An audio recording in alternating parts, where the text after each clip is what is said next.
Então a gente vai começar esse curso de C, tá? No começo eu vou traçar um paralelo entre C e Python, principalmente nas primeiras aulas. Depois, quando já der para ficar falando só as coisas em C, eu vou ficar falando só as coisas em C. Tá? Então hoje a primeira parte a gente vai começar bem devagar, tá? Mas já na primeira aula tem um monte de coisa para entender de sintaxe e tal. Então aqui tem um código em Python, não faz nada muito útil, tá? Mas eu tenho duas funções, a função máximo, dado A e B, devolve A se A for maior que B, e devolve B se B for maior ou igual do que A. Tá? Então, devolve o máximo entre A e B. E eu tenho outra função aqui, que é potência, que calcula A elevado a B. Tá? Então, essa é uma função um pouquinho... Essa é bem simples, né? Essa daqui tem um for ainda no meio. Então, eu faço A vezes prod, né? Prod começa com 1. E aí eu vou fazendo prod é igual a prod vezes A. Faço isso B vezes, né? Então, isso daqui vai dar A elevado a B. E aí eu devolvo o prod.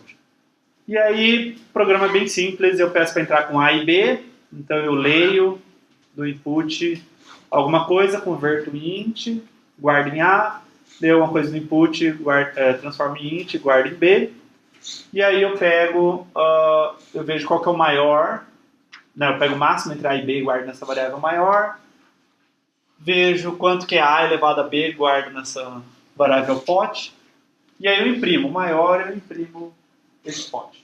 Tá? Então, código bem simples, tenho certeza que vocês fizeram códigos bem mais complicados do que esse em 102. Tá? Então, a questão não é ensinar Python, né? Então, a questão é, bom, como é que eu escrevo esse código que é simples em C? Antes da gente começar a escrever códigos que são mais complexos. Beleza? Tá, então, vamos ver como escrever esse programa em C. E, apesar do programa ser simples, a gente vai aprender um monte de coisa em C quando a gente tentar escrever esse programa em C. Tá? Então, a primeira coisa, a gente precisa saber escrever funções em C. Né? A gente tinha duas funções lá, função máxima, função potência. Preciso saber como fazer isso em C. Tá? Então, vamos olhar só para o máximo. Então, eu vou fazer aquele código, mas eu vou fazer ele em pedaços. Tá? Então, eu quero escrever essa função máximo em C. Tá? Eu quero traduzir isso para C. Tá? Então, a tradução dessa função máximo em Python para C é isso daqui. Tá?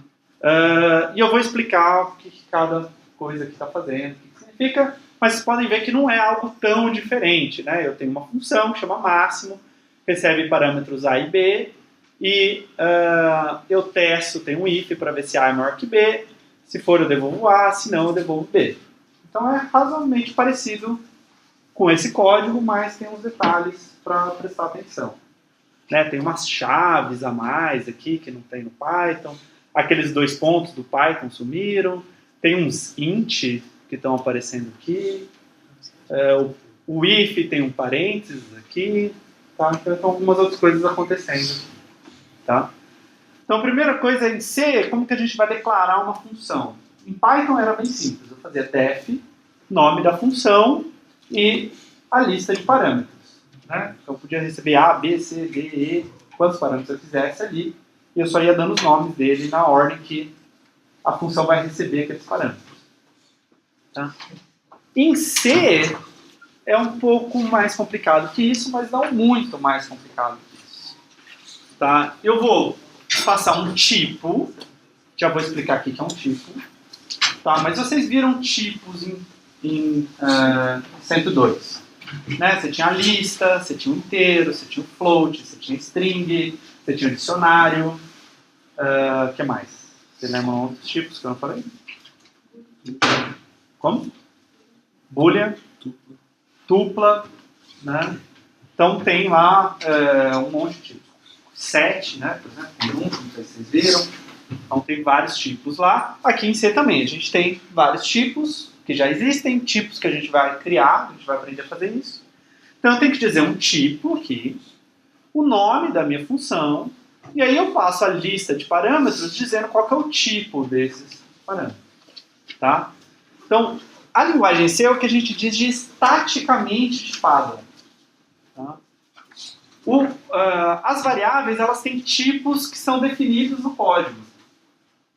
Então, você tem uma variável do tipo inteiro, uma variável do tipo double, uma variável do tipo caractere. Tá? A gente vai aprender todos esses tipos durante o curso. Então, isso é diferente do Python, que é dinamicamente tipado. Então, os objetos em Python, né, eles têm tipos. Então, você tem o tipo string, o tipo double, o tipo inteiro, o tipo booleano e etc. Certo? Só que as minhas variáveis não têm tipo. Certo? Então, lá no Python, eu posso escrever algo do tipo A igual a 10, e aí eu posso fazer alguma coisa, e depois eu posso fazer A igual a palavra. Então, essa era uma variável que guardava um número inteiro, e depois ela guarda uma string. Eu não posso fazer isso em C. Em C, a variável tem um único tipo que eu defino no meu código, e eu não posso mudar o tipo dessa variável. Tá? Eu não posso guardar outro tipo de informação nessa variável. Tá? Então, estaticamente, porque está no meu código, enquanto que dinamicamente é no desenvolver do programa. Tá? Então, no Python, objetos têm tipo, tá? Mas as variáveis não têm um tipo definido para elas. E tem vários tipos de dado em C. Então, a gente tem int, float, double, char, outros tipos, e tipos que a gente vai aprender, criar tipos também. Hoje a gente vai focar só em ints, que são inteiros. Tá? E depois a gente vai vendo nas próximas aulas os outros tipos. Ficou claro? Tá? Então, aqui eu estou falando, por exemplo, vamos ver aqui, né? Então, eu estou falando int máximo, int A, int B. Então, essa função recebe um inteiro A e um inteiro B. Essa função do Python aqui, o A podia ser um inteiro, podia ser um double. Certo? Podia passar dois doubles, podia passar dois inteiros. Podia passar um inteiro e um double e um inteiro. Podia passar um inteiro e uma string, mas talvez tentar fazer um é maior do que palavra, ia dar algum tipo de erro. Tá? No C, não. No C eu digo exatamente quais são os dois tipos, os tipos de cada um dos meus parâmetros. Tá? E o que é esse primeiro int aqui? Alguma ideia? É o tipo do retorno da função. Tá? Então, essa é uma função que devolve um número inteiro. Tá? Então, eu não tenho essa palavra def aqui, mas eu tenho qual é o tipo da minha função, o nome da função e os parâmetros. Tá? Então, é uma função chamada máximo, que recebe dois inteiros e devolve um inteiro. Okay? Então, vamos olhar um pouco para esse tipo int. Tá? O tipo int ele armazena números inteiros. Usualmente ele tem 32 bits. Tá? Isso significa que ele consegue guardar números que estão entre menos 2 elevado a 31 até 2 elevado a 31 menos 1. Tá? Então você tem basicamente um bit lá que diz se o número é positivo ou negativo, e sobram 31 bits para guardar o número, tá, em notação binária. Só que depende do compilador. Então, dependendo do compilador, ele pode ter 32 bits, ele poderia ter 64 bits, ele poderia ter 16 bits, certo? Então tem especificações dizendo que ele tem que ter pelo menos tantos bits, no máximo tantos bits, mas isso varia de compilador para compilador. Em geral, você vai compilar para máquinas que são, sei lá, Intel, usando GCC, que é o que a gente está fazendo, ele vai ter 32 bits. Tá? Mas isso pode variar. Em C tem esse problema. O tamanho, ou a quantidade de bits do seu tipo pode variar dependendo do compilador. Tá? Bom, e o que eu posso fazer com inteiros? Eu posso somar. Tá? Então, A mais B, eu somo dois inteiros, A menos B, subtraio, A vezes B. Tá? Então, isso aqui é bem trivial. A dividido por B faz divisão inteira. Então, 8 dividido por 5 é 1. Tá? Faz a divisão inteira. Seria o equivalente a 8 / 5 no Python. Tá? E A por cento B é o módulo, né? O resto da divisão. Então, 8 por cento 5 dá 3, que o resto da divisão de 8 por 5 é 3. Tudo bem? Então, é basicamente o que vocês já estão acostumados em Python, só que em Python, se eu fizer 8 dividido por 5, mesmo sendo dois números inteiros, ele vai me dar um número double, né? Vai me dar um número de ponto flutuante. Certo? Eu preciso usar a / para forçar a ser divisão inteira. Aqui não, o padrão é, como A e B são dois números inteiros, a divisão já é inteira. Depois a gente vai aprender como, e se eu fizer a divisão real. Tá? A gente vê como fazer isso. Tem alguns atalhos, então, como é muito comum eu escrever A igual a A mais B, eu posso escrever A mais igual a B. E eu posso fazer isso com os outros operadores também. A menos igual a B, A vezes igual a B, A dividido igual a B, ou A por cento igual a B. Tudo bem? É só um atalho para guarda no A, fazer A operação B. E eu também posso, como é muito comum somar 1 numa variável, subtrair 1 de uma variável, eu posso escrever A mais, isso significa soma 1 nessa variável. Tá? Posso também escrever mais A, que também soma 1 nessa variável. Tá? E aí você vai falar, mas por que eu posso escrever de duas formas? Tem um sentido isso, mais pra frente eu explico. Tá? Não se preocupe com isso agora. Tá? E eu posso subtrair uma variável também, fazendo A menos menos e menos A. É por isso que C++ chama C++, porque ele é um upgrade do C. Tá? O criador do C++ pegou o C e estendeu, adicionou novas funcionalidades no C. E ele quis chamar de C++. Tudo bem? Tá. Ok, então a gente entendeu o que é o int aqui, né? E o que é essa primeira linha da função. Agora tem essa chave estranha aqui. Tá? Bom, blocos em Python é alguma coisa que começa com 2 pontos, né? E eu idento. Então, essa função máximo, ela tem um código dessa função, né? O bloco de código dessa função. Como que eu indico isso em Python? Eu dou 2 pontos, e aí eu idento todo esse código uma vez. Esse if também tem um conteúdo dentro dele lá. Como que eu faço isso? Eu coloco 2 pontos, e eu idento agora mais uma vez. Certo? Então, cada indentação que eu vou dando no Python, eu estou indo para um bloco mais alinhado. Em C, o bloco ele é delimitado por abre chaves, fecha chaves. Então, tem a mesma ideia do bloco que do Python, só que ao invés de usar 2 pontos e indentar, eu vou abrir chaves e vou fechar chaves. Tá? Eu posso abrir chaves na mesma linha. Tá? Então, por exemplo, lá meu if A maior que B abre chaves, comecei um bloco, coloco algum conteúdo aqui, fecho chaves, fechei o bloco. Tá? Eu posso escrever também, algumas pessoas preferem, escrever no começo da outra linha. Tá? E você tem um bloco, não importa. Né? No Python eu não posso pôr os 2 pontos na linha de baixo. E em C, a indentação não é obrigatória.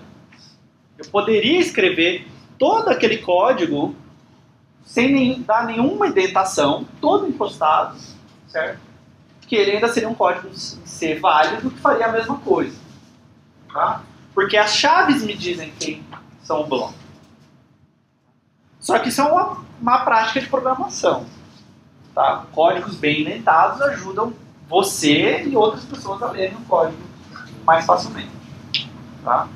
Então, eu acho que o bom é que vocês já têm essa boa prática de programação de indentar por causa do Python, que lá vocês eram obrigados. Mantenham isso. Tá? pense que agora que eu não preciso mais indentar, eu vou escrever qualquer coisa. Tá? Inclusive, a gente vai tirar nota no lab por código mal indentado. Tudo bem?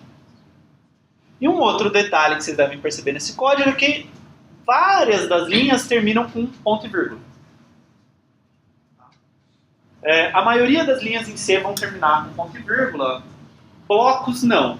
Tá? Então, quando eu fecho uma chave, eu não preciso pôr um ponto e vírgula aqui. Tudo bem? Não preciso pôr um ponto e vírgula nessa linha aqui da função. Tá? Eu preciso pôr um ponto e vírgula quando eu tenho de fato algum comando. Então, eu tenho aqui return A, return B, sim. Por ser do hábito, fazendo os testes do algoritmo, deixei umas linhas sem botar ponto e vírgula e compilou e rodou normal, por exemplo. Então, tá tudo bem. Se compilou e rodou normal, porque não precisava daquele ponto e vírgula. Então, era alguma linha que não precisava do ponto e vírgula. Por exemplo, se você colocar uma ponto e vírgula aqui, no final, você não precisa dele. Tá? Então, o que você deve ter obtido são só pontos e vírgulas que não eram necessários. Senão, o seu programa não funcionaria. Tá? Digamos que você fizesse uma coisa assim. Sei lá. A mais igual a B, return A. E não colocasse ponto e vírgula. Isso aqui vai dar erro de compilação. Você tem que ter ponto e vírgula aqui, você vai precisar de ponto e vírgula aqui também. Tudo bem? A ideia é que você separa as linhas não com barra N, tá? Mas sim com ponto e vírgula. Okay. Blocos são exceção, tem algumas outras exceções. Uma coisa que você vai acostumando com o curso. Tá? Porém, você vai ter um erro de compilação. Vocês vão, provavelmente, pelo menos a minha experiência, quando eu comecei a programar em C, era... Você vai lá, faz todo o código, aí você descobre que precisa um monte de ponto e vírgula. Tá? E vai dar erro de compilação, você vai lá, vai colocando os pontos e vírgula, com o tempo você acostuma e tudo bem, você sabe onde precisa, onde não precisa de ponto e vírgula. Dúvidas? Tá. Uma coisa que vai ser muito útil pra gente no código, no curso como um todo, tá? Nos nossos códigos, é definir o que a gente chama de protótipo de função. Tá? Então, o protótipo da função é a função sem o bloco. Tá? Então, o que é o protótipo daquela função máxima? Eu tenho um exemplo aqui. Por exemplo, isso daqui é o que eu chamo de um protótipo de função, ou assinatura da função. Tá? Então, é int máximo, int a, int b, ponto e vírgula. Não tem o bloco para essa função. Então, para que serve isso? É uma função que eu não disse qual é o conteúdo dela, como executar essa função. Tá? Isso aqui é uma promessa que essa função vai existir no programa. Tá? Então, algumas vezes eu vou ter que prometer para o compilador que uma certa função existe, para o código compilar, tá? E essa função vai estar em algum outro lugar. Por exemplo, o que acontece é o seguinte. Pode ser que eu tenha aqui um código, tá? Que chama máximo entre x e y. Tá?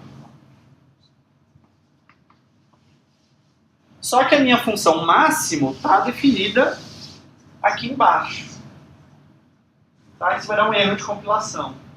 Então eu venho e prometo para o compilador que vai existir uma função máximo que recebe 2 inteiros e devolve um inteiro.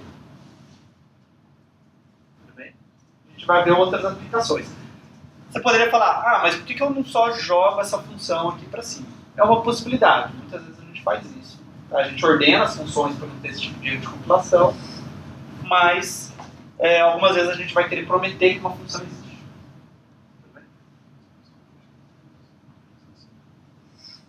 Então isso aqui permite eu chamar uma função agora que eu vou definir depois. Eu vou definir mais para frente, mais para baixo no meu arquivo, tá? Ou em outro arquivo.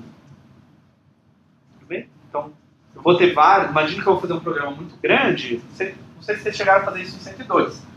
Vocês chegaram a quebrar um lab em vários arquivos? Ou não? Dar import, essas coisas? Então, a gente vai fazer coisas semelhantes em C. E aí a função máximo pode estar lá numa biblioteca de funções auxiliares, digamos. Tá? E aí eu quero importar aquela biblioteca e usar. Então eu posso prometer que essa função existe de alguma forma. A gente vai ver mais sobre isso. Tá? E ela também vai ser útil para definir uma coisa que chama tipo abstrato de dados, que a gente vai ver, acho que, quarta ou quinta aula. Isso vai ser um conceito... Só lembrem disso, por enquanto vocês não vão precisar.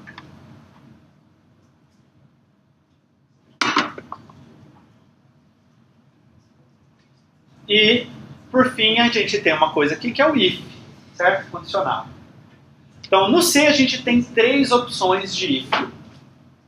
Eu posso escrever um if que não tem else, tá? Então, o que eu faço? Eu faço if, abre parênteses, né? Isso eu não tenho no Python, mas aqui eu tenho que abrir parênteses. Eu escrevo qual é a condição que eu quero testar, por exemplo, A maior que B, tá? Pode ser uma coisa mais complicada aqui, usando operadores booleanos, tá? Operadores lógicos. Fecha parênteses. E aí eu abro o bloco desse if. Tá? Então, quando o programa chegar aqui, se a condição for verdadeira, o bloco do if vai ser executado. Se a condição for falsa, o bloco do if não vai ser executado e o código continua aqui a partir do final do bloco. Tudo bem? Eu posso ter um if com else. Então eu tenho um segundo bloco aqui que vai ser executado se a condição for falsa.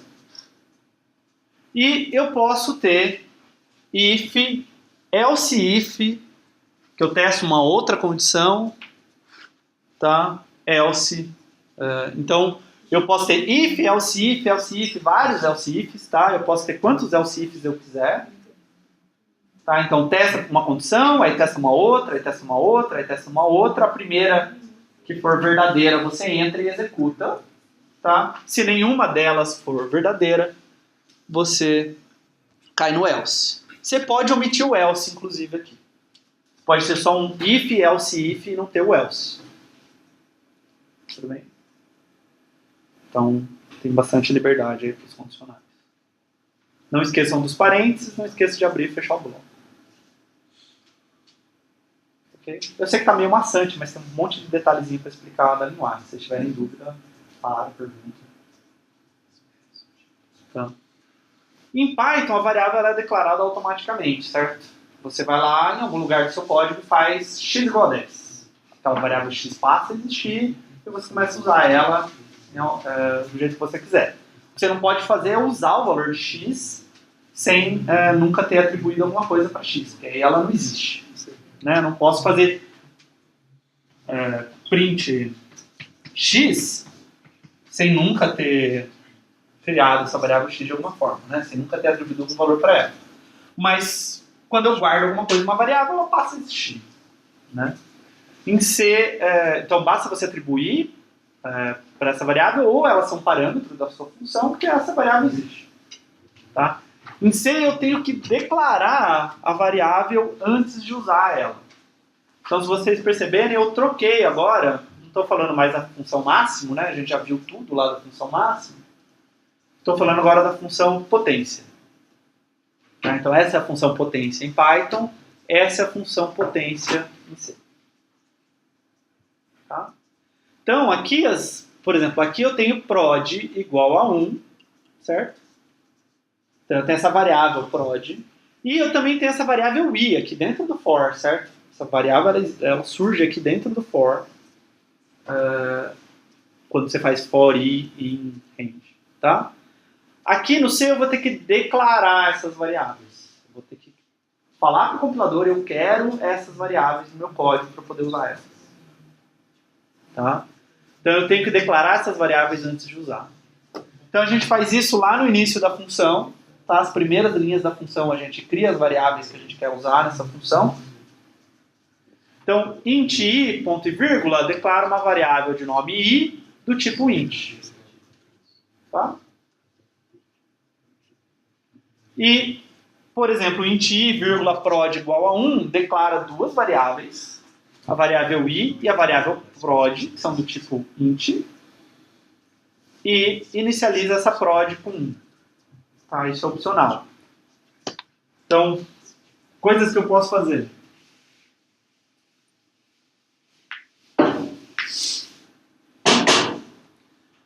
Eu posso escrever int x, tá?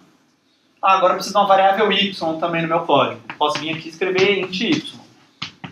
Só que se eu precisar de várias variáveis, começa a ficar muito longo, certo? Então eu posso escrever isso, não está errado, tá? Mas eu posso escrever isso daqui, int x, y, tá? X, y, z, k, l, separado por vírgulas, tá? Não por ponto e vírgula. Então eu posso criar quantas variáveis int eu quiser aqui e eu posso inicializar elas com valores, tá? Algumas sim, algumas não, por exemplo. Tá? Então posso fazer x é igual a 1, y começou não inicializado. Z é igual a 0, K também é igual a 1 e L está não inicializado. Tudo bem? Então eu dou o nome da variável, se eu quiser eu já atribuo algum valor para ela. Porque muitas vezes a gente escreve coisas desse tipo, né? Int x igual a 1. Então, de novo, eu coloco igual a 1 aqui e economizo espaço no meu código. Vocês vão ver que códigos em C eles são muito maiores do que códigos em Python. Tá? Tem essas chaves para atrapalhar, tem que declarar a variável, tá? Precisa mais verborrágico. Pode quebrar linha entre as vírgulas? Pode quebrar linha entre as vírgulas? Você pode quebrar linha, porque o que denota final de linha, não é o final de linha, mas o final de um comando é o ponto e vírgula. Então você pode quebrar aqui do jeito que você quiser, inclusive identando do jeito que você quiser também. Tá? Então muitas vezes você tem variáveis com nomes longos, o pessoal vem e faz uma variável, outra, tá? Já atribuindo valores. Tá? E uma coisa importante em C, que vocês não tinham esse problema em Python. Em Python, a variável, quando ela surge com um valor. Porque ou ela era um parâmetro da sua função, certo? Então, quando chamou a função, passou um parâmetro. Ou, quando você criou aquela variável, você atribuiu algum valor para ela. Tá? Então, as variáveis, elas começavam com alguma coisa. Sempre. Aqui, eu posso ter variáveis que não estão inicializadas. Então, olha na linha 2, aqui. Eu tenho um int i. Eu não falei o quanto o i começa. Então, com o que o i começa? Com 0? Não sei. Tá? Algumas linguagens de programação vão colocar 0 para você aqui. O C não. O C começa com algum lixo. Alguma coisa que estava na memória RAM no lugar que essa variável foi criada. Tá? Depois, quando eu for falar de ponteiro, endereço, posso voltar um pouco nisso. Mas a variável ela foi criada em algum lugar da memória para ser armazenada, essa informação, e lá tinha uma sequência de bits. Aquela sequência de bits é o que está guardado na sua variável agora. Tá? Então isso pode gerar vários erros e problemas. Porque você acha que alguma coisa começa com 0 e ela começa com menos 13 bilhões e alguma coisa, sei lá. Cada vez que compila, roda com Isso, e aí você vai rodar, vai compilar, vai rodar e vai estar um outro valor. Tá? E aí acontece bugs estranhos. E aí você vai rodar na sua máquina, talvez, você acabou de ligar a máquina, está zerada aquela posição de memória. E aí a variável começa com 0, seu código funciona. Aí você manda no SUSE, seu código não funciona. Tá? Então tem que tomar muito cuidado com isso, que variável não inicializada tem lixo lá. Você não pode usar esse lixo, certo? Não faz sentido o seu programa depender de um lugar da memória que não está inicializado.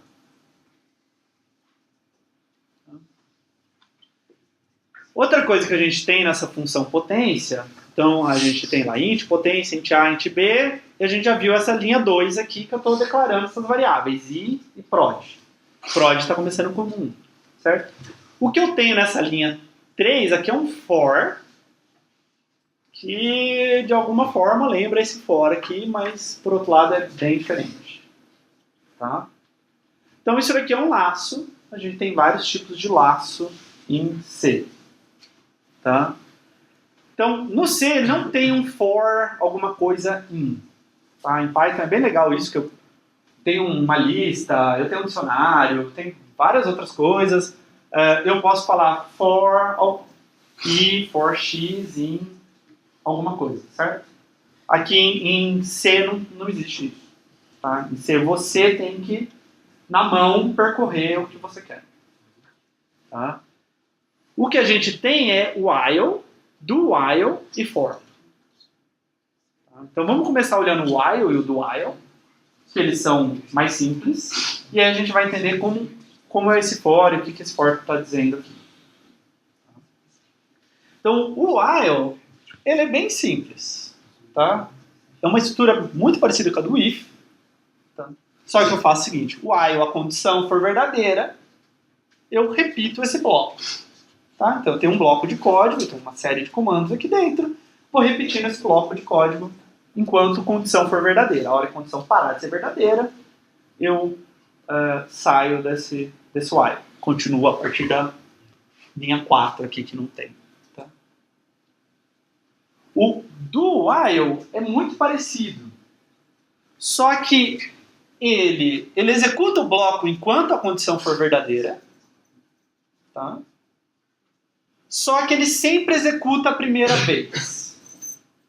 Então, o que acontece no while?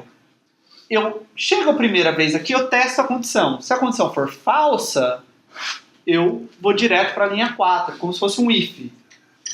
Certo? No do while, eu venho, faço alguma coisa enquanto a condição for verdadeira. Então, eu estou testando a condição no final, não no começo. Tá? A gente usa muito pouco do while, mas algumas vezes é útil. Tá? É útil sempre que você... tem uma coisa que eu preciso executar a primeira vez, e aí depois, a partir da segunda, eu começo a testar. Tá? Bem raro a gente usa... Bem raro não, mas é raro. Tá? Em geral, a gente usa o while. Ok? Tá, e o que é o for? Então, o for é um comando com 3 partes. Tá? Ele tem uma inicialização. Tá? Então, isso é um comando que vai ser executado a primeira vez apenas. Tá? Então, no começo aqui da potência, eu começo com i igual a 0. Tá? Então, eu vou pegar o i e vou atribuir 0 uma vez só, quando o for começa. Aí tem uma condição que, enquanto for verdadeira, o for vai continuar sendo executado. Ok? Assim como no while. Tá? Então, ele é testado, inclusive, na primeira vez, depois que eu fizer a inicialização. Tá? Então, eu venho aqui, faço i igual a 0, testo se i é menor que b. Tá? E aí, eu tenho uma atualização que é feita depois do bloco. Tá? Então, depois que eu realizar todo esse bloco, eu volto e faço a atualização. E aí, eu faço isso antes de testar a condição novamente. Tá? Então, tomar.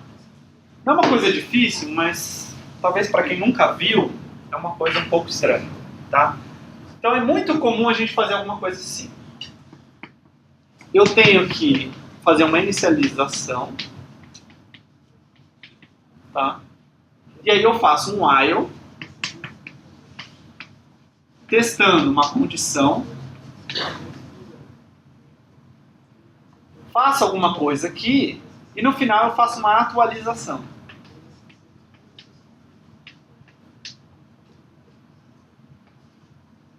Tá? O for é exatamente esse comando. Faça alguma coisa no começo, fique testando uma condição, certo? E vá fazendo algum tipo de atualização de variável a cada passo. Então vamos olhar para aquele for ali. Então eu tenho um for i igual a 0, i menor que b, i mais mais. Tá? Isso é um padrão muito comum, vai aparecer muito no código de vocês. Tá? Então o que esse for faz? O i começa com 0, certo? Então vamos pensar que ele faz a primeira vez. Tá? Então ele tem aquele prod é igual a prod vezes a. Tá? Então ele coloca i igual a 0. Olha, i é menor que b? Digamos que b é 3. Tá? Então olha, 0 é menor que 3? É. Então eu entro no bloco. Se não fosse, eu já saía imediatamente depois desse bloco aqui. Tá? Legal. Então eu entro. Executo. Prod é igual a prod vezes a. Fiz essa linha. Acabou o bloco, eu vou para a atualização. Então eu somo 1 no i. Agora o i é igual a 1. Tá? Testo. 1 é menor que 3? É. Entra, executa a linha. Faço i mais mais. Agora o i é 2. 2 é menor que 3? É. Executa a linha e somo. Agora o i é 3. Ele era 2, passou a ser 3. 3 é menor que 3? Não. Eu saio do for. Ficou claro? Então ele é uma forma resumida de eu inicializar uma coisa, ficar testando essa condição, mas tendo algum passo de atualização antes de testar essa condição. Tá? Então sempre que você escrevia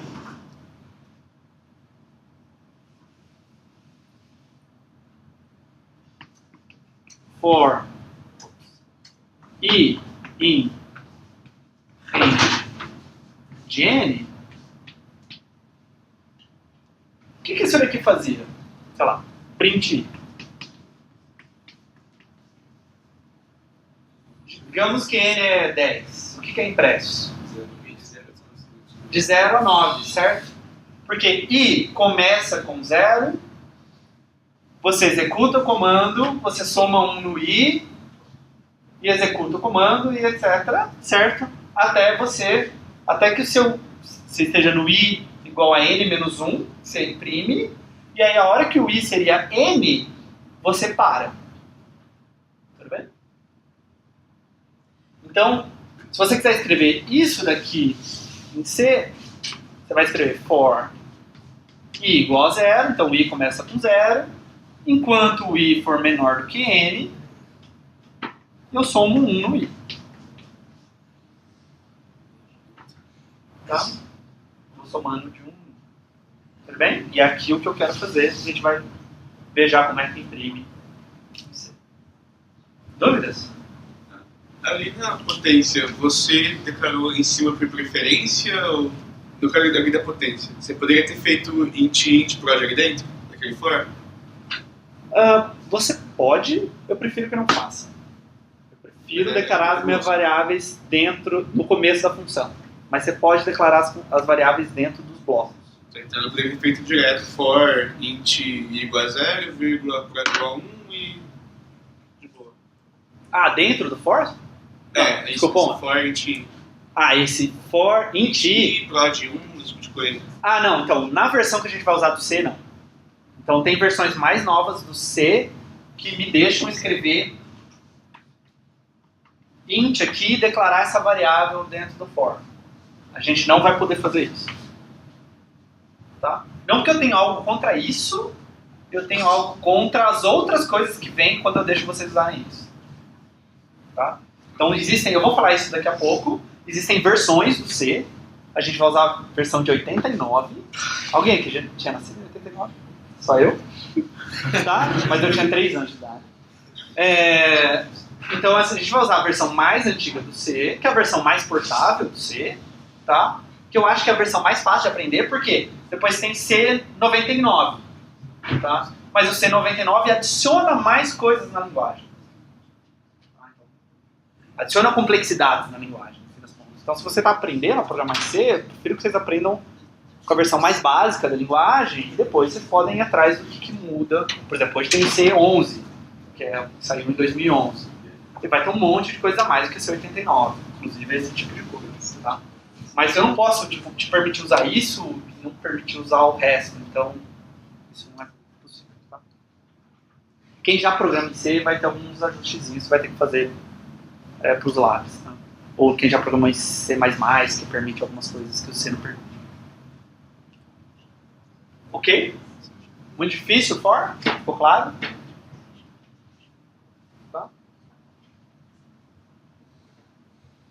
Tá bom. Então a gente viu essa função potência aqui, certo? Ela vai devolver um inteiro, que é o resultado da conta que eu estou fazendo, recebe o A e o B, declarei a variável I, a variável prod, que eu já inicializei como 1, né?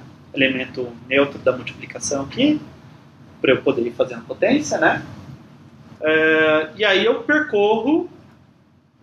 Então aqui você também, outra forma de você ver isso é que eu faço isso B vezes, certo? Eu faço para 0, 1, 2 até B menos 1, então eu vou fazer isso B vezes.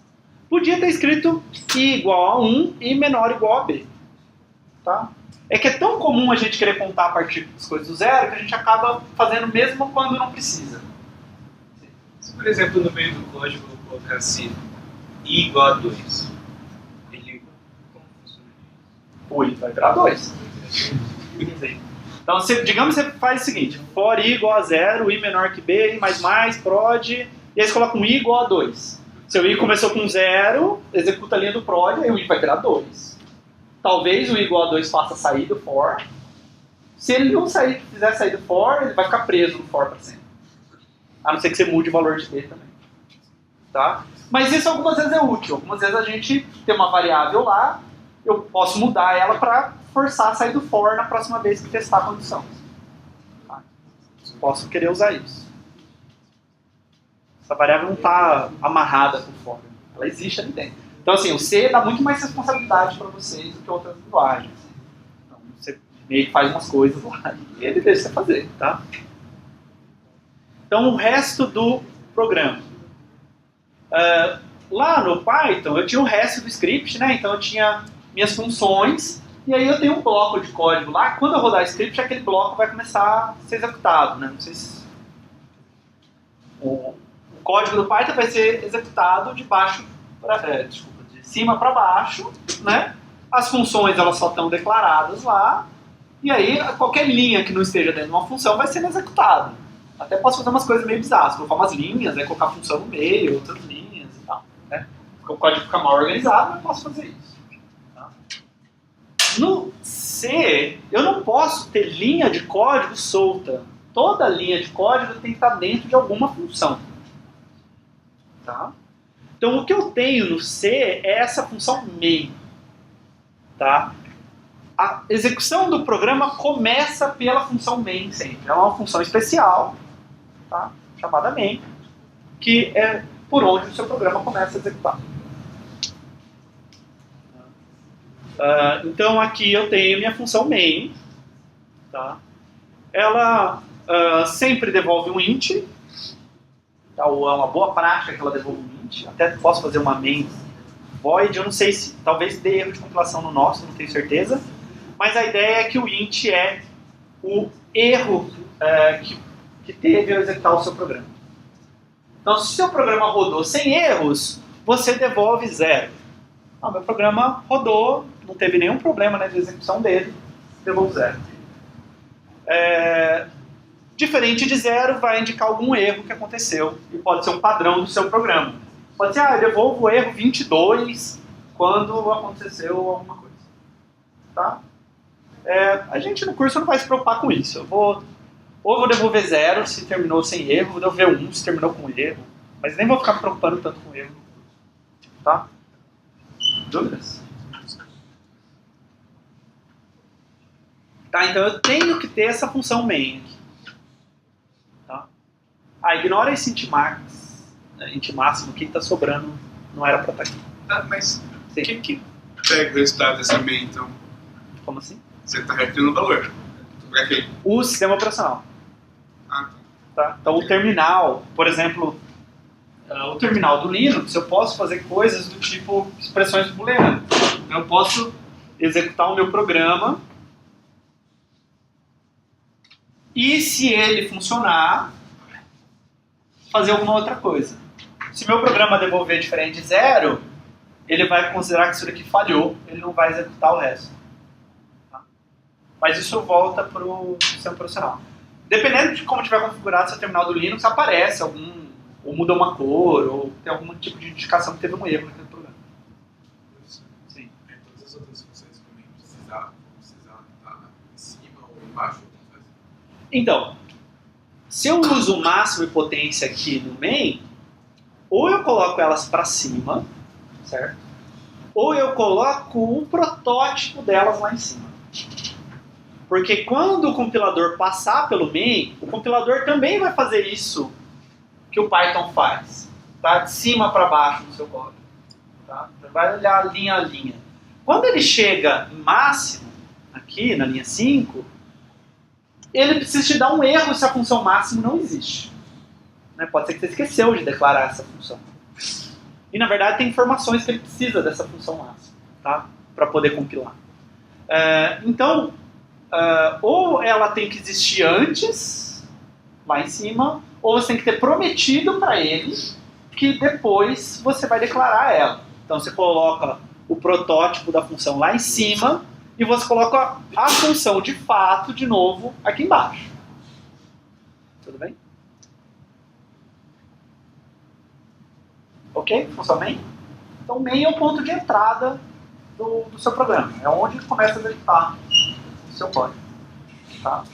Até quando você tiver vários arquivos, que depois a gente vai ver isso mais pra frente, você vai ter um main só. Vai ter um arquivo que tem um main, e os outros arquivos não podem ter main. Você não pode ter várias funções main, porque o programa precisa saber por onde começa. Tá? Bom, outra coisa que a gente tem aqui é umas impressões, né? No meu código em Python. Então eu estou imprimindo aqui entre com A e B, depois estou imprimindo qual que é o maior número, depois estou imprimindo qual que é a potência. Como é que eu faço isso em C? Em C isso é chato. Não tanto a impressão, mas a leitura vai ser mais chata. Tá? Então, no C, a impressão é feita pela função printf. Vocês chegaram a ver função de impressão formatada em Python? Em C2? Não, na vida. Algumas pessoas estão balançando a cabeça sim, algumas pessoas estão balançando a cabeça não. Tá? Printf significa de imprimir formatado, tá? De acordo com um formato. Tá? Não chame de print, tá? Ou de scanf. Tá? Scanf, printf. O %d aqui significa substituir por um inteiro. Então vamos ver. Na linha 3 eu tenho printf entre com A e B barra N. Tá? Então é uma string ali, uma string constante, tá? Que eu estou falando, eu quero que imprima entre com A e B e um barra N, uma quebra de linha. Barra N, 102. Né? Tá? Então, printf entre com A e B barra N. Bem simples. Quando eu quero só um texto, que é sempre o mesmo, é só isso. Printf e o texto que eu quero imprimir. Tá? Entre aspas. Mas e se eu quero imprimir uma variável? Tá? Eu não posso fazer um print aqui do Python tão fácil assim. Maior, 2 pontos, e aí vírgula a variável. Tá? O que eu preciso fazer é o seguinte. Eu coloco aquela string lá que diz o que eu quero imprimir. Tá? E eu coloco lá maior, 2 pontos, aí %d significa, bom, vem nessa string e troca isso daqui por um número inteiro. Okay. E aí, vírgula maior, eu estou falando, bom, troca aquele %d lá pela variável, pelo que está guardado na variável maior. Mesma coisa que A circunflexo B, 2 pontos, %d, troca o %d por o que tiver guardado na variável pod. Tá? Então isso é um pouco mais bizarro, eu acho. Tem outras substituições que eu posso fazer. Posso querer pôr um número real, ponto flutuante, %f. Posso querer pôr uma string, %s. Posso querer pôr um caractere, %c. Conforme eu for falando dos tipos no curso, eu vou falar também de qual é o % alguma coisa que você precisa para imprimir aqui.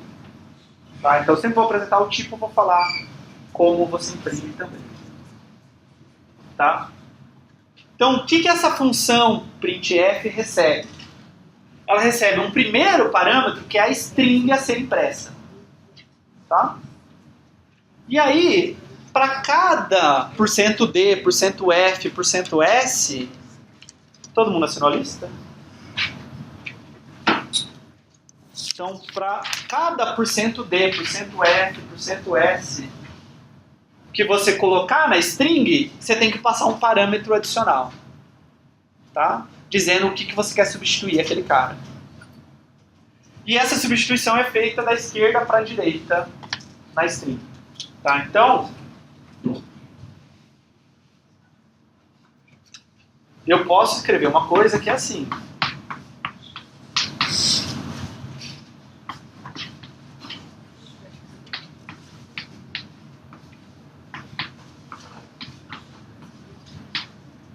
Sei lá, e aí que eu escrevo 3, 12 e 15.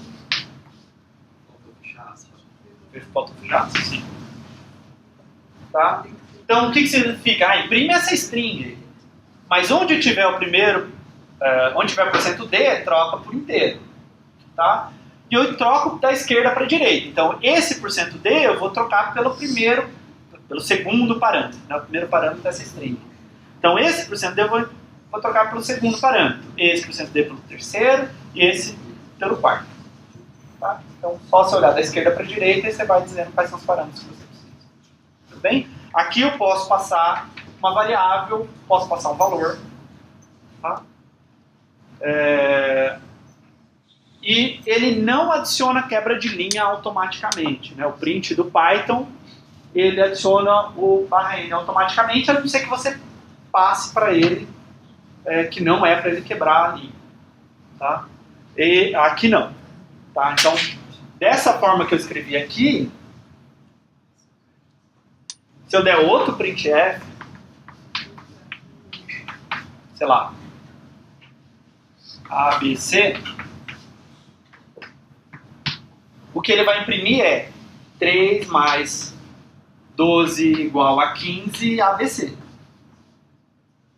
Tá? Porque eu não dei /n aqui.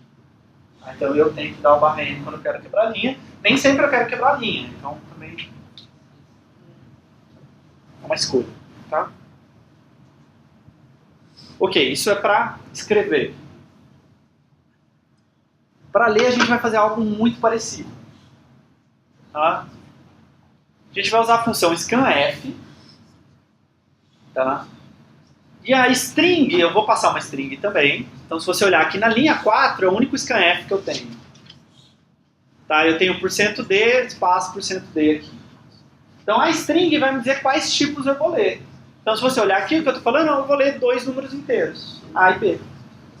Tá? O que eu preciso fazer, que é chato um pouco, por enquanto, até vocês entenderem um pouco melhor isso, eu não posso passar a variável em si, mas eu tenho que passar o endereço da variável, a referência da variável, que é onde entra aquela parte de ponteiros que talvez alguns de vocês já tenham ouvido falar. Tá? É a parte difícil de ser, a parte difícil de estudo de dados, etc. Tá? Então, por enquanto, decora que eu preciso colocar um e-comercial na frente do nome da minha variável. Tá? E quando a gente chegar na parte de ponteiros, eu explico para vocês por que é um e-comercial. O que esse e-comercial faz, por que ele precisa ter esse e-comercial. Tá? Vocês vão ter problemas nos seus programas se vocês não colocarem o e-comercial. Então a gente vai ver mais sobre isso. Tá? Então, por enquanto, não esquece o e-comercial. Então, ficou claro? Se eu quisesse ler 3 inteiros, é só eu colocar scanf %d, %D, %D, %D. E aí eu coloco, por exemplo, x, y e z, variáveis inteiras que eu já declarei anteriormente. Eles têm que estar separados por espaço, né? Eu acho que não precisa separar por espaço. Em geral, separar por espaço e entrar de espaço, ele vai ver espaço. Depois Mas como que ele vai Não, saber porque o qual porcento armazenar cada um, entendeu? Quê? Se eu coloco 1, 2, 3, como que ele sabe que 1 é para x, que 2 é para y, que 3 é para z? Pela sequência. O primeiro %D vai ser guardado em x, o segundo %D no... Mas então, como que ele separa cada valor? Que poderia ser 13, por exemplo. Não, ele vai ler um número inteiro separado por espaço ou por quebra de linha. Tá? Então, Espaço. isso. Tá. No programa é uma coisa, no terminal é outra, né? No terminal...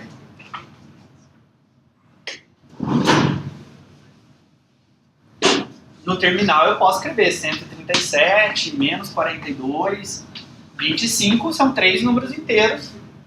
Tá? Eu tenho que separar eles por espaço. Se eu não separar por espaço, aí eu não escrevi um número...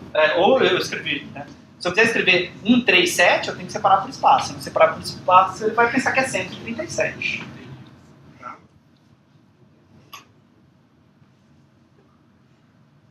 Ele vai ignorar espaços em brancos, tabs e quebras de linha. Na verdade, os espaços em brancos, tabs e quebras de linha vão ser os separadores da informação que você está usando.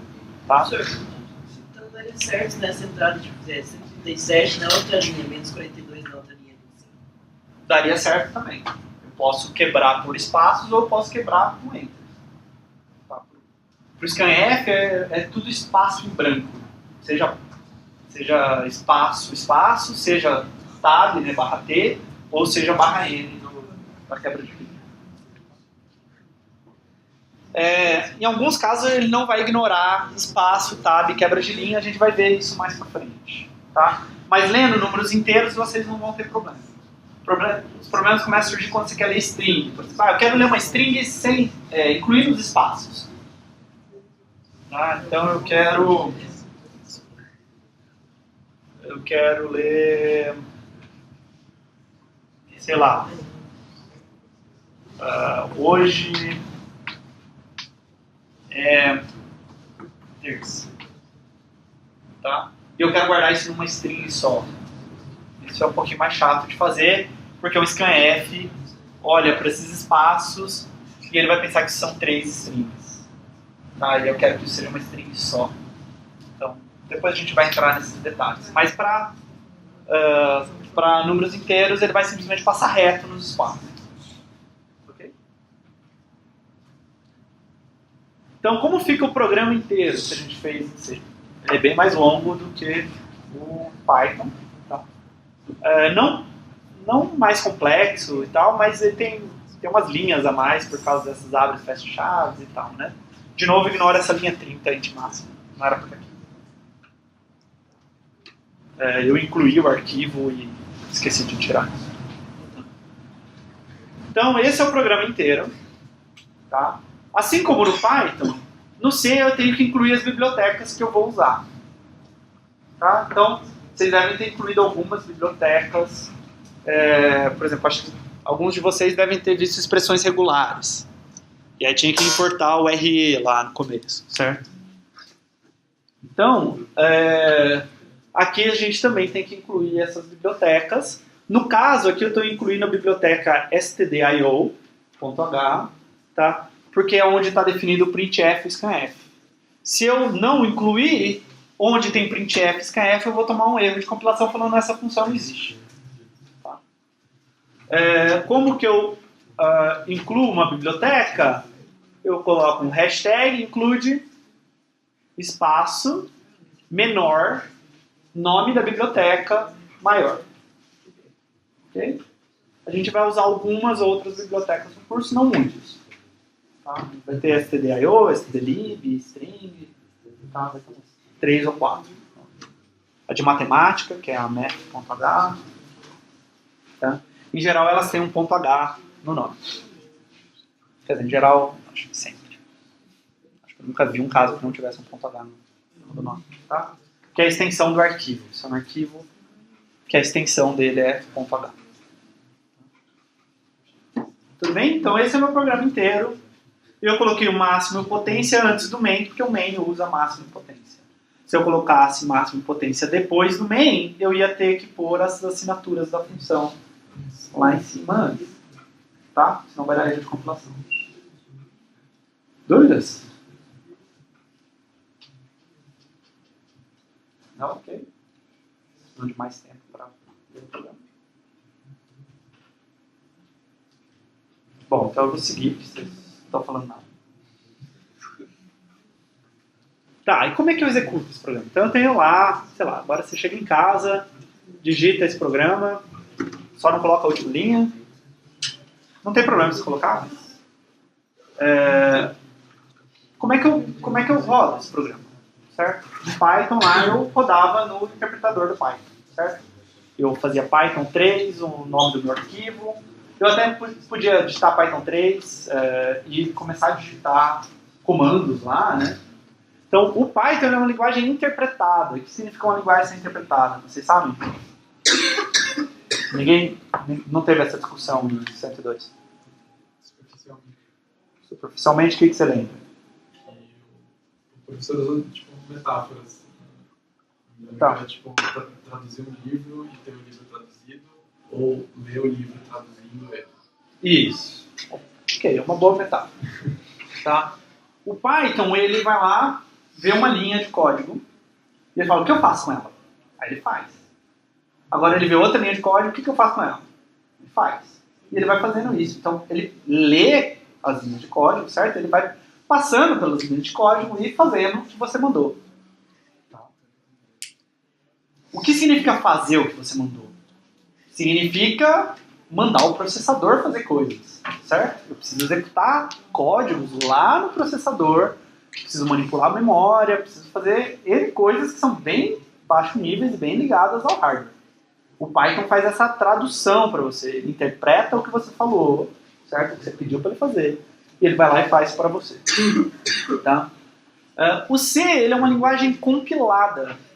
O compilador lê todo o seu código e gera um arquivo executável, que agora não depende mais do compilador. Tá? Então, o interpretador do Python ele é um programa no seu computador, que nem Word, certo? Que abre o seu código e vai executando ele linha a linha. Tá? O compilador do C, ele é um programa, ele abre o seu código, só que ele não executa o seu código, ele gera um programa. Certo? Ele gera um novo programa. Os programas têm que vir de algum lugar, certo? Então, da onde veio o interpretador do Python? Ele é um programa, ele foi algo que foi compilado. Em algum momento você gerou um executável. Tá? Depois eu não dependo mais do compilador, então depois eu posso, por exemplo, vender esse software. Tá? Então eu posso te entregar só o, sei lá, se eu tiver no Windows o .ez, e você roda lá na sua máquina, né? E você não sabe qual que é o código-fonte daquele programa. É assim que você tem toda a indústria de software pago. Então, como que eu vou compilar esse programa? Você foi lá, escreveu esse arquivo, abriu o arquivo, digitou o que está lá no slide, acho que não seria uma coisa ruim para vocês fazerem, tá? E aí, agora eu quero rodar esse programa, quero ver o que acontece. Tá? Então, eu vou compilar com esse código no terminal. E eu vou explicar o que esse código significa. Tá? Então, GCC é o compilador de C que a gente está usando. Tá? Ele é o GNU C Compiler. Tá? Então, GNU, vocês já devem ter ouvido falar, Organização de Software Livre. Né? Por exemplo, o GNU Linux. Tá? Tem vários outros softwares que o GNU faz. C Compiler, né? Ele é um compilador de C. Tá? Então, o GCC é o compilador mais famoso que tem, mais usado. Tá? E aqui, tudo que está com menos na frente são o que a gente chama de flags. Tá? São opções que eu estou passando para o programa que eu estou rodando no terminal. Tá? Então, eu estou passando aqui eu preciso sempre compilar assim? Não, dependendo, sei lá, se eu estivesse trabalhando na minha empresa, talvez não fosse compilar com essas flags. Tá? No curso a gente vai compilar com essas flags. Traço ANSI significa que eu vou usar o padrão C89. Tá? Então, o padrão que foi definido em 89, começou a ser usado em 90. Tem gente que chama de C90, tem gente que chama de C89. Tá? Acho que o padrão saiu em 89, foi registrado em 90. Esse negócio. Então, CVC 90, C89 é a mesma coisa, tá? Essa daqui é a versão mais portável, que vai rodar em qualquer lugar. Se escrever esse código, qualquer lugar que compile C vai compilar esse código, tá? Se o compilador for bom. Tá? Menos WAL. Tá? WAL. Ele dá mais warnings de compilação. Então, quando vocês forem compilar o código de vocês vão ter duas coisas. Tá? Uma é erro de compilação. Erro de compilação, o compilador está falando para você assim, eu não posso gerar um programa a partir do seu código. Não sei como fazer isso, porque tem algum problema. Por exemplo, eu não pus ponto e vírgula, você não pôs ponto e vírgula numa linha, e aí o compilador não está entendendo o seu código. Tá? Warning é coisa assim, olha, eu vou compilar o seu código, mas tem um pedaço ali que eu acho que está errado. Tá? Então eu estou te avisando que tem alguma coisa estranha no seu código. Por exemplo, tem essa variável que você está usando e você nunca inicializou ela. Você não devia estar fazendo isso. Não sei por que você está fazendo isso. Eu vou compilar o seu código, mas eu vou te dar um warning. Tá? Esse traço pedantic errors, ele força você a seguir o padrão ANSI. Sem isso, você põe o traço ANSI, ele te dá uns warnings lá e nada acontece. Tá? Você continua conseguindo compilar o seu código sem ele seguir o padrão ANSI. Então isso daqui vai forçar vocês a usar o padrão ANSI. Vai dar erro de compilação se você violar o padrão ANSI. E menos W error, eu pego os warnings e transformo em erro de compilação. Tá? O que isso significa? Significa que você não pode mandar código com warning no SUSE. Tá? Por que isso é bom? Porque se tem um warning no seu código, muito provavelmente, já que vocês estão aprendendo ainda, é um erro de lógica. Tá? Então, ao invés de eu deixar passar e ter um bug lá e você não prestou atenção que tem um warning, tá? Eu vou dar um erro de compilação e você vai ter que arrumar esse problema para o seu código passar no SUSE. E aí vai ser uma forma mais fácil de vocês detectarem bugs. Pode parecer que eu estou sendo mais cruel, mas na verdade tem bugs que vocês não olhariam, porque o que acontece? Vocês começam a ignorar o warning, certo? Porque compilou, rodei na minha máquina, funcionou, passou nos testes, vou mandar no SUSE. E tem um bug lá por causa de um warning. E aí depois fica doido tentando achar qual que é o bug. Isso daqui vai dar um erro, você vai ter que resolver o erro. Tá? Então vocês vão programar melhor. Tá? Esse "-g" permite usar duas ferramentas que vocês vão aprender na aula de laboratório, provavelmente não nesse sábado, no outro sábado, que é o GDB e o Valgrind. Tá? O GDB é o GNU Debugger. Tá? Ele vai permitir você executar o seu programa linha a linha e ver o que está acontecendo. Tá? É muito útil isso para achar bugs. Hã?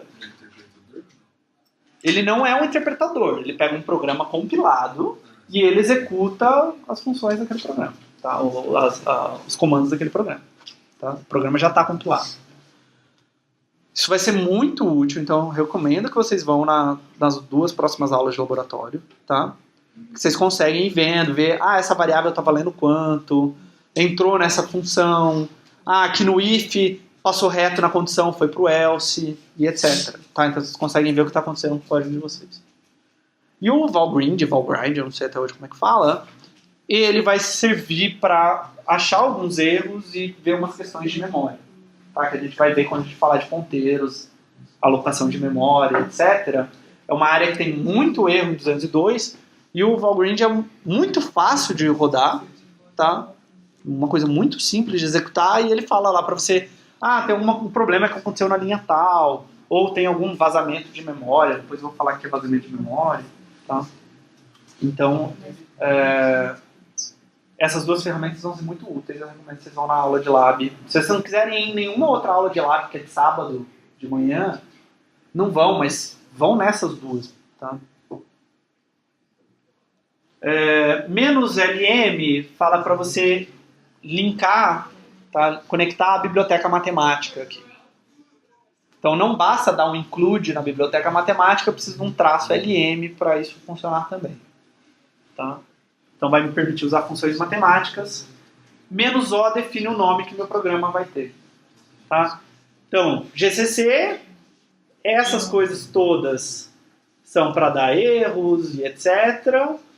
Menos G para usar GDB e Valgrind, menos LM para usar função matemática. O nome do meu arquivo, então programa.c, lab1.c, tá? teste.c, o nome que eu quiser do meu código-fonte, menos O, e o que vier na frente do menos O é o nome que meu programa compilado vai ter. Tá? Podia chamar programa.c e fazer menos O teste. Ia gerar um programa, ia gerar um executável chamado teste. Tá? Como que eu executo o programa no terminal? Eu faço /programa já estando nesse diretório né, onde eu compilei aqui. Para compilar também, eu vou ter que estar lá no diretório. Tá? Ficou claro?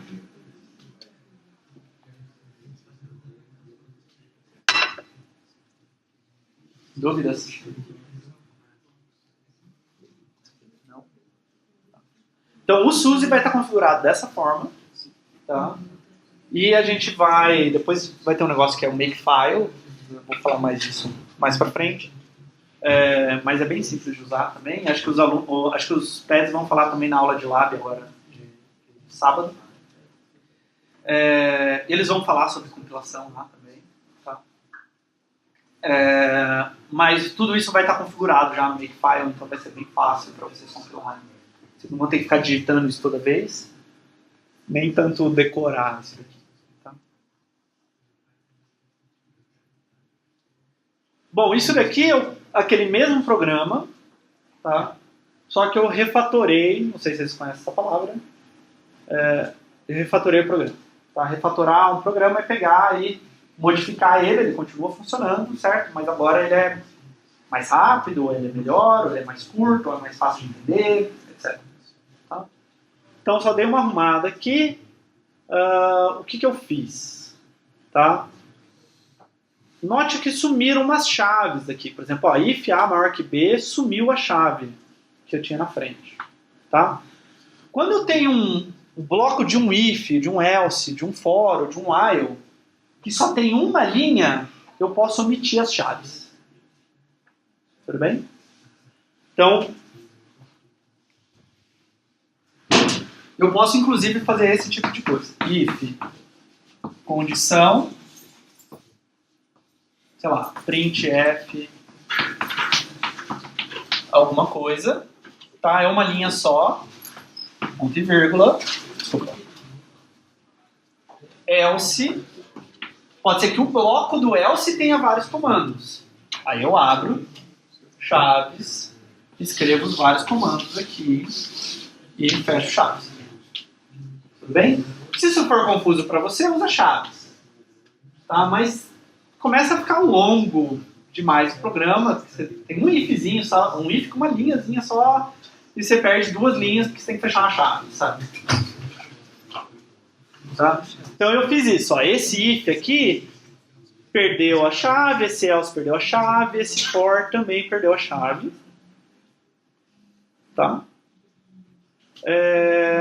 E o que mais que eu fiz? Eu escrevi o prod como prod vezes igual a A, ao invés de prod igual a prod vezes A. Tá? E o printf ele pode imprimir valores variáveis e também resultados de função. Tá? Porque variável, na verdade, pega o valor da variável. Né? Função executa a função e pega o valor da função. Tá? Se eu fizer do outro jeito, vou perder ponto no lab? Não vai perder ponto. Se algum monitor tirar ponto, você reclama comigo depois. Tá? Mas não é um código errado. Tá? Então, às vezes, as pessoas ficam um pouco mais confusas. Eu, em geral, nos meus códigos, quando só tiver uma linha, eu não vou puxar. Se vocês tiverem confusões com isso, tá? Vocês precisam tomar cuidado, só. Porque vocês estão acostumados com indentação de Python. Tá? Pode fazer o seguinte, sei lá, if x maior que y, sei lá, x vezes igual a 2, y menos igual a 3, printf %d, %d, x e y. Tá? Qual é o problema disso? Só o x está dentro do if. Só essa linha está dentro do if. Não importa o que você indentou. Certo? Em Python, indentação importa. Em C, não. Essas duas coisas, na verdade, estão fora do if e vão ser sempre executadas. Então você tem que tomar muito cuidado com isso. Quando tem uma linha só, eu preciso da chave. Quando tem várias linhas, eu preciso da chave. Não basta inventar. E não vai te dar nenhum erro aqui. Tá? Que você está ignorando a indentação.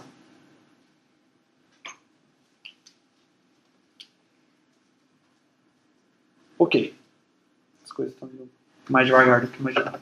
Mas acho que essa parte é rápida. Tá. Então, por enquanto, vocês só sabem uma coisa muito simples, que é usar números inteiros em C. Que vocês sabem a sintaxe do C. Tá? Sabem, estão se acostumando ainda com ela, acho que vai demorar um pouco. Eu recomendo que vocês olhem os slides depois, de novo, mais uma vez com calma, tente rodar os exemplos, tá? Então, agora vamos olhar, se eu tivesse um programa com lista, e eu só vou pensar em números inteiros por enquanto. Tá? Então, em Python, eu podia fazer alguma coisa do tipo assim, digite 10 números.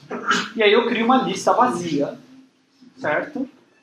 E aí eu faço para 10 vezes, tá? Eu pego o input, converto para inteiro e dou um append na lista. Certo? Então estou colocando no final dessa lista 10 números que foram lidos do teclado. Tá? E aí, digamos que eu faço print positivos. Então, para cada x que estiver na lista, eu olho, se x for maior que 0, eu imprimo x. Ok? Código meio simples, assim, só li números e só estou imprimindo os que são positivos, na mesma ordem que foi dado. Tá? Em C, o meu programa inteiro, tá? Também, agora não é só um pedaço, o programa inteiro, seria esse cara aqui. Tá? Então, aqui eu estou incluindo a biblioteca stdio, porque eu vou precisar para imprimir e para ler. Tá? Aqui está meu main, né, onde o programa começa, é a única função que eu tenho, não tem nenhum problema nisso, tá? A priori. E aí tem algumas outras coisas ali que eu vou explicar. Tá? Então, em C, listas são bem diferentes de listas de Python. Tá? Elas são chamadas de vetores, quando a gente fala em português, e quando a gente fala em inglês, de arrays. Então, em C, todos os elementos de um vetor são sempre do mesmo tipo. Em Python, eu posso ter uma lista. Eu posso ter uma lista que é assim: 10, 3.5, ABC. Certo? Eu posso misturar os tipos aqui numa lista quando eu estou no Python. Em C, não. Em C, todos os elementos têm sempre o mesmo tipo. E os vetores, eles têm um tamanho fixo, tá? Que eu defino quando eu declaro a variável. No Python, eu vou adicionando elementos na lista, a lista vai crescendo. Tá? No C, não. O vetor, a array, tem tamanho fixo. Tá? Então, como que eu declaro? Eu posso declarar, por exemplo, da seguinte forma. Int lista 10. Eu criei um vetor chamado lista, que guarda 10 números inteiros, de 0 a 9. Tudo bem? Desculpa. Posições de 0 a 9. Ele guarda 10 números inteiros, lá de menos 2 elevado a 31 até 2 elevado a 31 menos 1. Tá? Tudo bem? Eu posso, inclusive, misturar na declaração de variáveis. Então, int i cria uma variável do tipo inteiro. Lista 10 cria um vetor de inteiros de tamanho 10. Ok? Se for muito confuso, posso colocar em duas linhas. Posso declarar a variável numa linha, vetor na outra linha, se eu quiser. Não tem problema. Mas eu posso misturar os dois. Porque você vai ver que se abrir o colchete, significa que você está declarando um vetor. Tá? Então isso daqui define uma lista de 10 números inteiros. Dúvidas?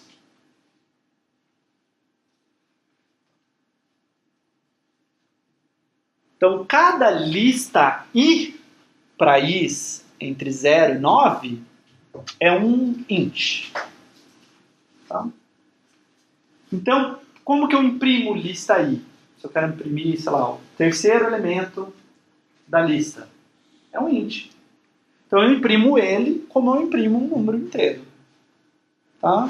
Então, eu faço printf, %d, lista i. E como que eu leio um número e guardo numa posição de lista i, eu faço scanf, %d, e passo e comercial, lista i. Dúvidas? Então você tem que pensar assim, cada lista i é um inteiro. Então eu trabalho com ele como se fosse um inteiro normal. Tá? Como se estivesse declarando um bloco de variáveis, né? Um monte de variáveis ao mesmo tempo. Então vamos olhar o programa rapidinho. Então eu incluí a biblioteca, comecei meu main, declarei uma variável i e declarei um vetor de tamanho 10 chamado lista, que guarda inteiros. Tá? No printf, digite 10 números, /n, e aí agora eu vou ler os 10 números. Então como que eu leio os 10 números? Eu faço um for. Tá? Então isso vai ser uma coisa muito comum, né? Eu quero percorrer um vetor, então eu vou começar em 0 e eu vou até menor do que o tamanho dele. Tá? É como se eu fizesse um range len da lista. Tá? Devem ter escrito bastante isso. For i in range do len uma lista. Tá? Então eu vou fazer números de 0 até len menos 1. Né? Então o meu for começa i igual a 0, vai até i menor que 10, andando de 1 em 1 no i. Tá? E aí eu leio um número inteiro aqui, %d, e guardo em lista i. Então e comercial lista i. Tá? Agora eu imprimo positivos e eu faço um for de novo, percorrendo o vetor, né? I igual a 0, i menor que 10, i mais. E aqui eu faço, se lista i for maior que 0, eu imprimo lista i. Tá? Então printf %d, lista i. Tá? E devolvo 0 lá no final, meu programa rodou sem erros. Dúvidas? Se eu esquecer esse return 0 no SUSE, por exemplo, ele vai dar... Você vai ter um erro de compilação. Ah, tá. Porque isso é uma função inteira que não tem um retorno. No Python, você pode ter funções sem return. Né? Aqui, você tem funções que não tem return, eu vou falar disso depois. Mas, se você diz que essa função é do tipo inteiro, você tem que devolver algum inteiro. Sempre. Então, se você não tiver o return, ele vai te dar Originalmente era um warning, mas como a gente coloca aquele "-w error", vai dar um erro de compilação. Tá? Inclusive, se você faz alguma coisa do tipo, os caminhos do seu programa, você vai para um caminho, retorna, mas você vai para outro caminho e você nunca retorna nada, ele vai detectar isso e ativar. Dúvidas? Não? Estou indo rápido demais? Lento demais? Então aqui é aquele programa refatorado. Quer dizer, eu vou refatorar esse programa, né? Então eu posso melhorar esse código em algumas coisas. Bom, esse programa, se eu tivesse que fazer só isso, eu faria só esse main, certo? Mas vamos pensar um pouquinho como eu poderia melhorar esse programa. Essa é uma função que faz várias coisas. Em geral, é bom que funções façam uma única coisa.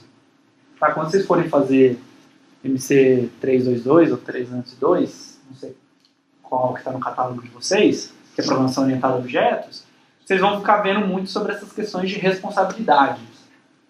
Tá? Em geral, é bom que uma função faça uma única coisa.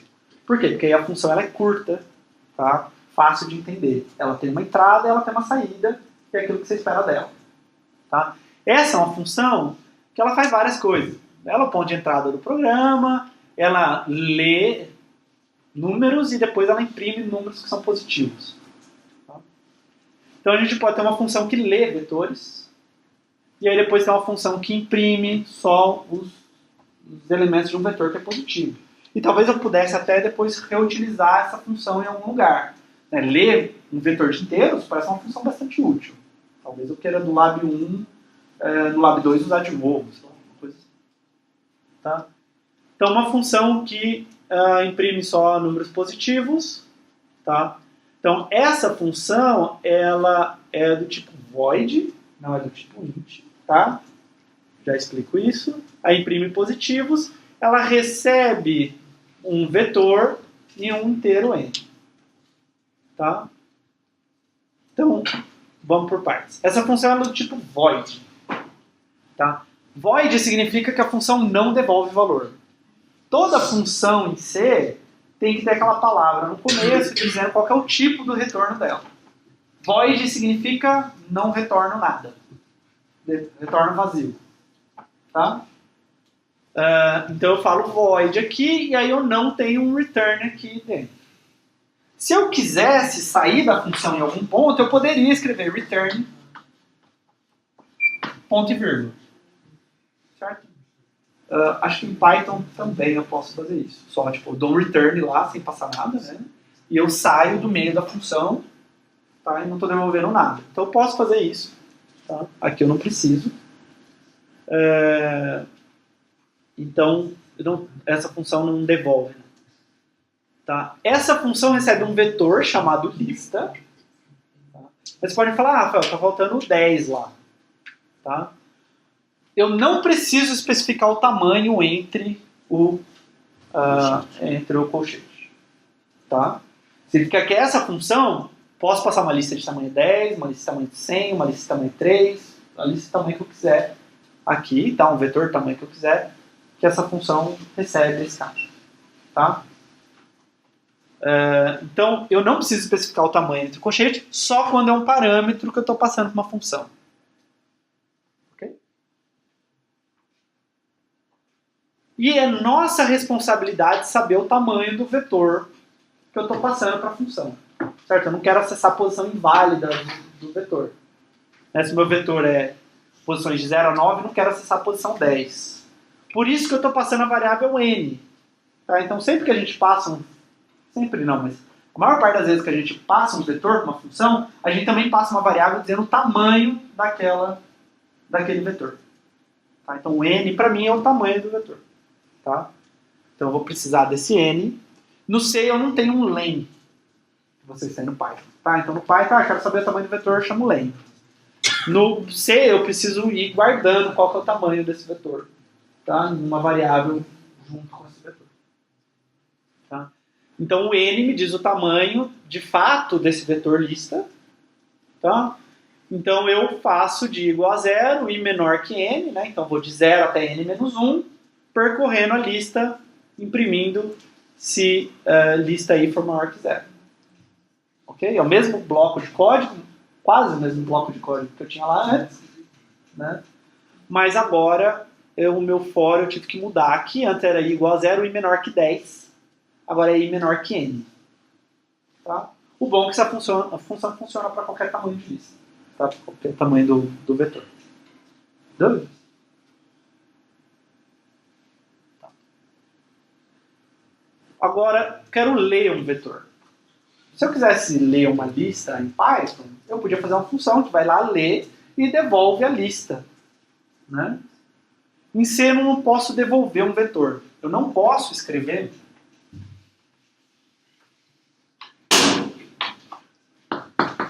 int isso daqui e o nome da função. Tá? Não posso fazer isso em C. Tá?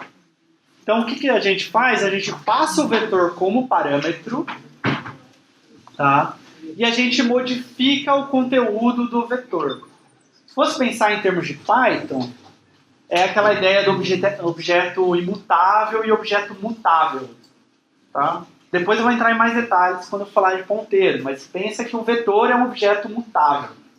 Primeiro que não é um objeto, tá? Não tem um conceito de objeto em C, C não é uma linguagem orientada a objeto, mas se ele for, a analogia é essa. O vetor é um tipo mutável. Tá?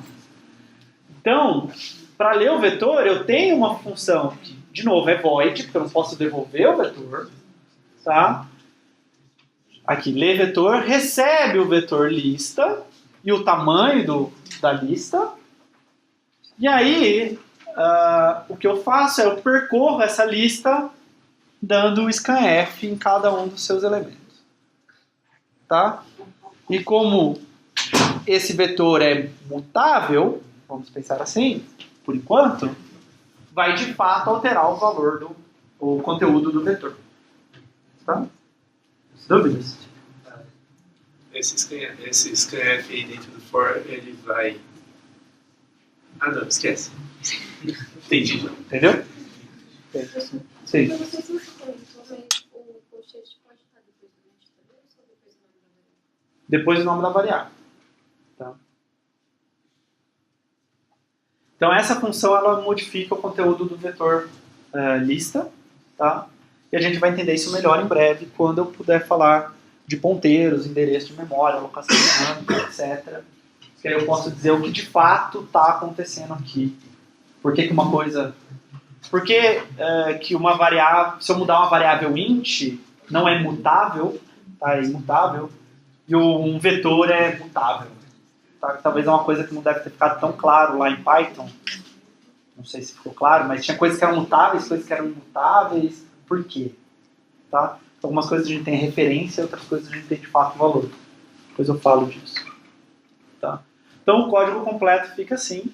Tá? O bom é que cada função é curta, faz uma única coisa. Né? Então tem a função que lê o vetor, a função que imprime positivos, e o meu main é curtinho. E, inclusive é fácil de entender meu main. Né? Eu declarei a variável lista 10, eu li lista com tamanho 10, e eu imprimi só os números positivos dessa lista que tem tamanho 10. Tá? E aí eu devolvo 0. Então, o main fica bem simplesinho, você consegue entender bem a lógica do programa. Se você aceita que ler vetor funciona e que imprime positivos funciona, você entende que isso daqui funciona. E aí você pode olhar cada uma delas e entender que cada uma delas também funciona. Para ficar mais fácil de debugar, mais fácil de entender. Sim. Tem alguma coisa tipo len lista para saber o tamanho? Não. Então, não existe len em C. Você precisa saber o tamanho da lista. Então aqui a gente sabe que ela é 10, eu declarei ela com 10. Então, então isso é uma responsabilidade sua. Tá? Tem várias responsabilidades que você passa para você. A responsabilidade de acessar apenas posições válidas do vetor também é uma responsabilidade sua, não é uma responsabilidade do C. Tá? O Python, se você for tentar acessar uma posição válida da lista, ele vai te dar um erro. O C não. Tá? Talvez. Talvez não, talvez sim. Isso que é o pior. Então, se você declarou um vetor com 10 posições, e você tentar acessar a posição 10, 11, 12, tá? Ou você vai ter um erro de execução, que vai ficar muito famoso entre vocês, que é o segmentation fault, tá? Ou só seg fault para os íntimos. Que é basicamente a ideia é a seguinte. Deixa eu dar uma ideia rápida. Tá? Imagina que isso aqui é a memória do seu computador inteiro. Tá? Aí isso daqui é a memória do seu programa. Tá?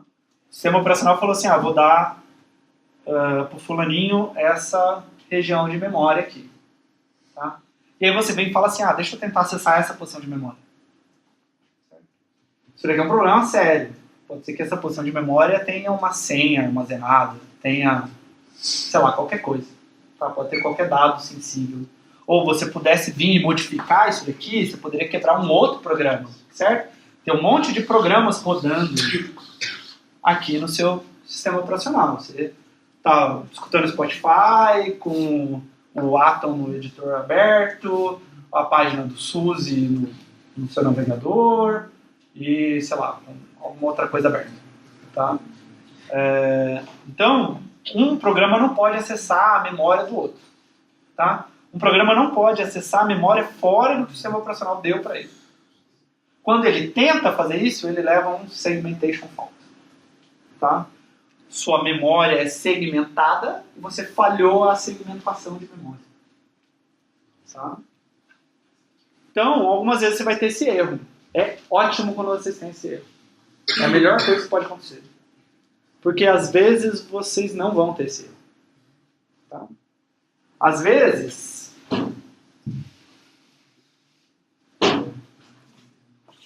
essa é a memória do seu computador, essa é a memória do seu programa, seu vetor está aqui, posição 0 até 9, e o que está na posição 10? A sua variável x. Tá? E você vai lá e sem querer muda o valor da sua variável x. E aí é um bug desgraçado de detectar. Tá? Por quê? Porque você fala assim, professor, não entendo. Do nada essa variável muda de valor. Não fiz nada com ela e ela mudou de valor. É porque em algum lugar você está acessando posição inválida de memória e alterando o valor daquela variável. Tá? O bom é que o Valgrind ele ajuda a detectar vários desses erros também. Tá? Então, se você rodar o Valgrind no seu programa, ele vai falar, acesso inválido na posição tal. Tá? Se for impressão, eu posso imprimir o valor de outra variável. Tá? Se for escrito, eu posso mudar o valor de outra variável. Tudo bem? Então, pode acontecer algumas coisas meio bizarras quando você acessa a posição inválida de vetor. Tá? E com ponteiros também. Tá? Quando você usa ponteiro de maneira errada, também esse tipo de coisa pode acontecer. No C, o vetor que você declarou lá é um bloco contíguo de memória. Tá? Então é uma sequência de bytes que estão de fato sequencial lá na memória RAM. Tá? E o C assume que você vai saber usar esse bloco corretamente. Tá? Ele está deixando essa responsabilidade para você. Tá? Não tem checagem dos limites do vetor. Você declarou ele com 10, tentou acessar a posição 10, o C não vai reclamar.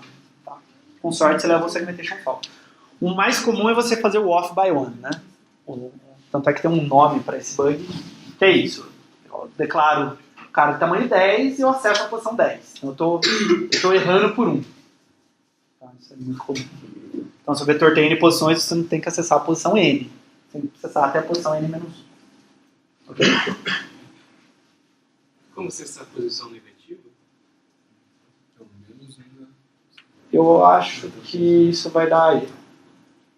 Mas agora eu não tenho certeza.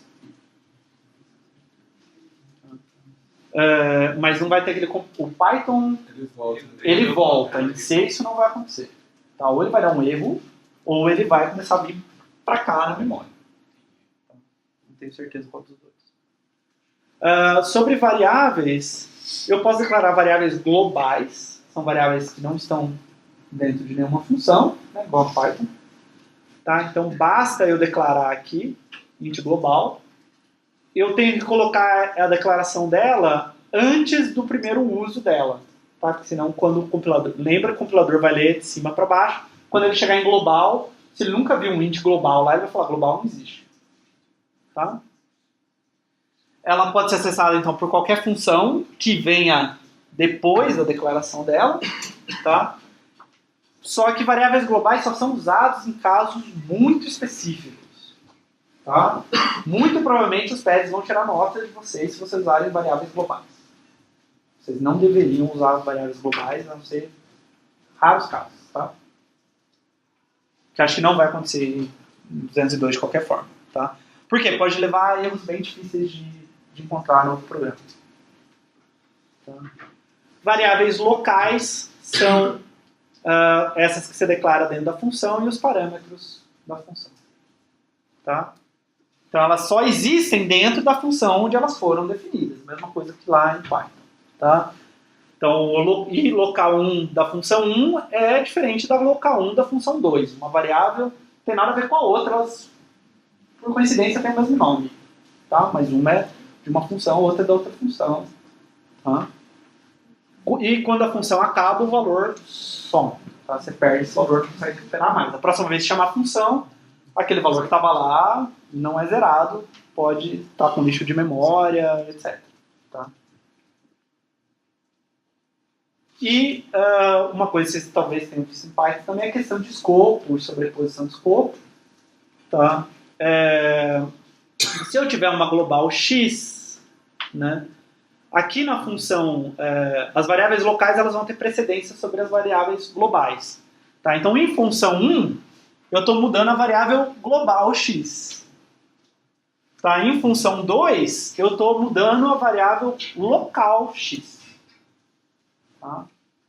Isso é um dos motivos também que a gente evita de usar variáveis locais. Porque aí você acha que está mudando globais. Às vezes você acha que está mudando o valor da variável global e está mudando o valor da variável local. Então,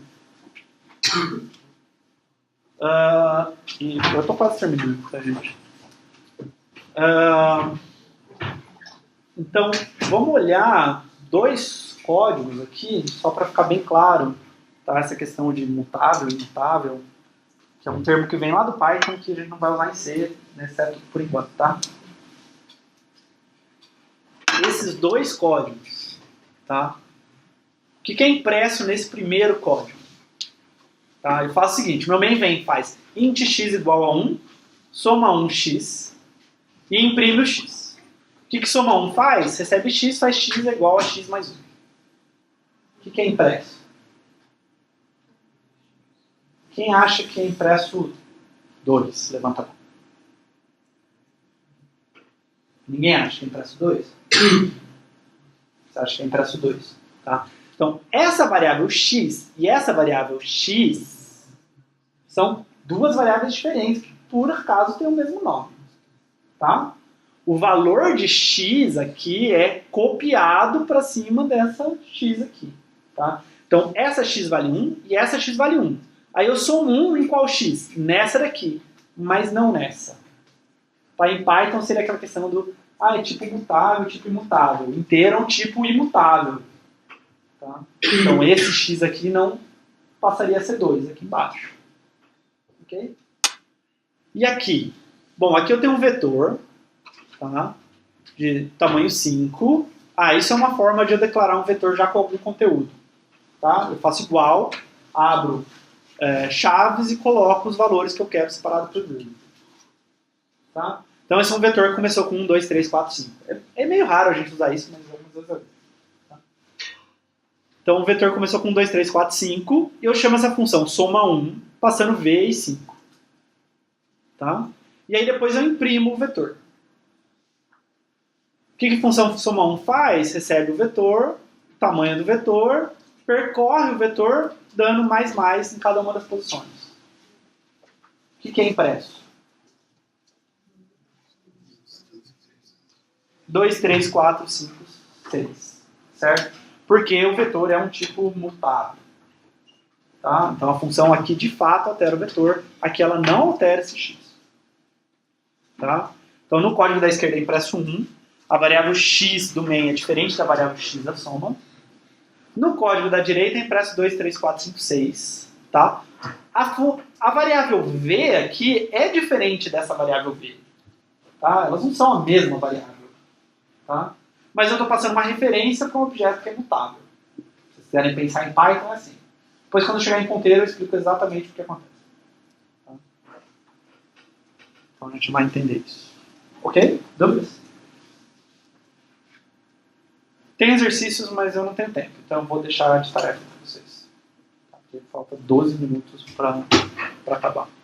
Mas é um exercício bem simples. É basicamente fazer produto ponto a ponto em 2 vetores. Tá? Então, assim, pegar 2 vetores, declarar 2 vetores, ler esses 2 vetores e depois calcular o produto dele. Tá? Então, guardar no terceiro vetor, digamos, o 1 vezes V1, aí depois o 2 vezes V2, assim por diante. É só um forzinho que vocês têm que fazer. Dúvidas? E Lab 1 está no ar. Tá? Vocês têm que, basicamente, ler números e fazer diferença simétrica de 2 conjuntos.